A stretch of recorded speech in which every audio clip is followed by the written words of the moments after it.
Aura sebuah tempat terkadang dipengaruhi oleh manusia yang menempatinya. Sebuah tempat yang terlihat biasa saja bisa jadi memiliki aura negatif. Dan terkadang karena perbuatan bodoh seseorang, maka orang lain juga akan mendapatkan dampaknya. Inilah yang aku rasakan di tempat kerjaku, mulai dari kejadian aneh suara, dan akhirnya aku tahu apa yang selama ini memperhatikanku saat aku sendiri.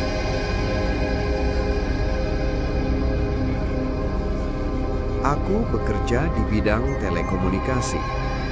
Tugasku sederhana, melakukan pengecekan sinyal dan membuat laporan walk test. Kantor kami bukan gedung, bukan ruko, tapi sebuah rumah kontrakan yang dijadikan tempat kerja. Letaknya jauh dari perkotaan, berada di perumahan paling belakang, dengan lingkungan yang masih sepi dan belum sepenuhnya dihuni. Di rumah itu, suasananya tenang, terlalu tenang. Awalnya, aku tidak mempermasalahkan hal itu, karena fokusku hanya satu, bekerja dan mengumpulkan sebanyak mungkin untuk mendapatkan uang. Sistem kerja kami berbasis perolehan. Semakin banyak laporan yang selesai, semakin besar hasil yang didapat. Karena itu, aku sering lembur. Kadang pulang jam 10 malam, kadang setengah 11, bahkan pernah sampai jam 12 malam. Di rumah itu, kami berempat, bosku dan 3 karyawan, termasuk aku. Dan kebetulan kami semua pada saat itu belum menikah.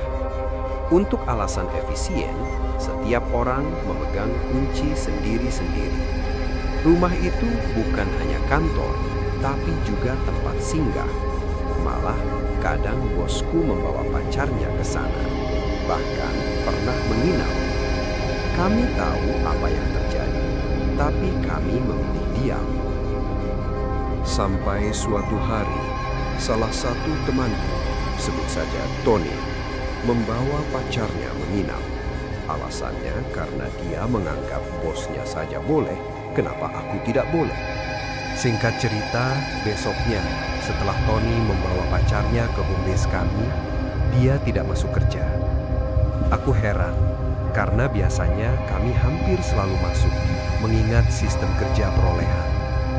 Dan dari temanku yang lain, aku baru tahu kalau malam itu Tony digerebek warga. Katanya dia hampir saja jadi bulan-bulanan. Seminggu kemudian, Tony masuk kerja dengan rambut gundul. Dia kesal, merasa tidak adil, karena menurutnya dia hanya sekali membawa pacar, sementara bos kami sering. Sejak kejadian itu, suasana rumah berubah. Aku mulai merasakannya saat lembur malam. Setiap kali jam menunjukkan lewat pukul 8, hawa di dalam rumah terasa berbeda. Tidak nyaman. Seperti ada sesuatu yang sedang bersamaku. Posisi mejaku menghadap tembok, dan di belakangku ada 2 kamar tidur. Dapur berada di bagian paling belakang rumah, bersebelahan dengan kamar mandi. Suatu malam, saat aku sedang lembur dan sendirian di home base, aku melihat sesuatu di ujung mataku. Sekelebat bayangan putih, bergerak dari arah pintu depan menuju ke dalam, ke arah dapur. Aku menoleh. Tidak ada siapa-siapa. Aku mengabaikannya. Namun kejadian itu terulang. Hari pertama, kedua, sampai hari ketiga. Selalu sama. Selalu dari arah pintu, selalu menuju dapur. Dan setiap kali itu terjadi, perasaan tidak enak muncul lebih kuat. Terutama malam Jumat. Hawa di rumah itu terasa jauh lebih berat. Akhirnya aku memutuskan pindah tempat duduk. Aku memilih posisi di mana punggungku menempel tembok, agar setidaknya aku bisa melihat seluruh ruangan di depanku. Lalu masuklah bulan puasa. Kondisinya sedikit membaik. Saat bulan puasa, teman-teman pulang lebih cepat, biasanya sebelum buka. Bos juga pulang sekitar jam 4 sore. Suatu malam, aku lembur sendirian. Sekitar jam setengah 9, saat suasana rumah benar-benar sepi, tiba-tiba aku mendengar suara piring kaca di dapur. Suaranya seperti piring digeser dan saling berbenturan. Kupikir tikus. Aku langsung berdiri dan mengecek dapur. Tidak ada apa-apa, tidak ada tikus. Kondisi dapur di home base cukup tertutup dan tidak ada barang-barang lain, hanya piring dan beberapa panci kecil. Jadi tidak ada tempat tikus untuk bersembunyi. Aku kembali duduk dan melanjutkan kerja. Beberapa menit kemudian, suara itu terdengar lagi. Kali ini lebih jelas. Karena kesal dan lelah, aku spontan bicara dengan nada jengkel, seolah sedang menegur seseorang. Setelah itu, suara berhenti. Namun 1 jam kemudian, suara kembali muncul. Bukan lagi seperti piring, tapi seperti rak piring yang digoyang. Di titik itu, aku tidak berpikir panjang. Aku simpan data, matikan laptop, dan langsung pulang. Keesokan harinya, aku mengajak teman dari luar kantor untuk menemani lembur. Dia datang beberapa menit sebelum buka. Sebelumnya aku membeli beberapa gorengan, tapi aku lupa membeli kopi. Dan aku mengajak temanku keluar untuk membeli kopi. Gorengan yang aku beli tadi masih tersisa 4 gorengan di piring. Ketika kembali, gorengan tinggal 3. Yang hilang adalah gorengan paling besar, yang sebelumnya berada di bagian atas tumpukan. Kami pikir itu adalah tikus, tapi anehnya, piring dan kabel di atas meja tidak berubah sama sekali. Aku menghiraukannya dan berpikir itu tikus. Beberapa hari kemudian, datang tim baru dari luar kota dan menginap di kontrakan. Alasan dia menginap di home base agar dia tidak mengeluarkan uang untuk kos.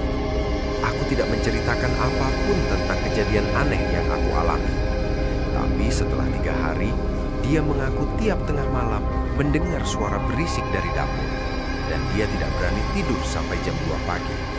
Setelah beberapa hari mengalami hal aneh, akhirnya dia memilih ngekos di luar, menggunakan uang pribadinya. Aku kembali sering lembur sendirian. Kejadian aneh masih terus terasa.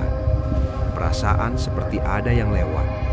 Suara dapur yang kadang muncul.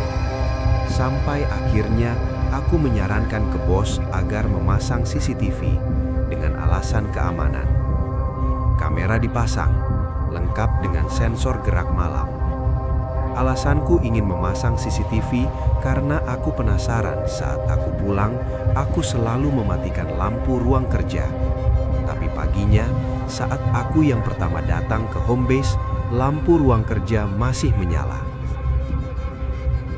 Beberapa minggu berlalu, tiba-tiba bos mengumumkan kami akan pindah kontrakan ke lokasi yang lebih dekat kota. Kami semua setuju, terutama aku. Setelah pindah, barulah aku tahu alasannya. Selama ini aku tidak menceritakan apa yang aku alami. Dan saat CCTV terpasang, bosku melihat rekaman. Di situ terlihat bayangan putih melewati aku yang sedang lembur. Dan yang paling seram adalah bos memperlihatkan rekaman CCTV yang menurutnya paling menyeramkan kepadaku. Di layar itu terlihat sesuatu.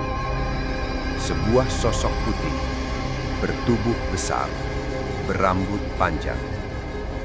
Gambarnya blur, wajahnya tidak jelas, tapi bentuk badannya jelas.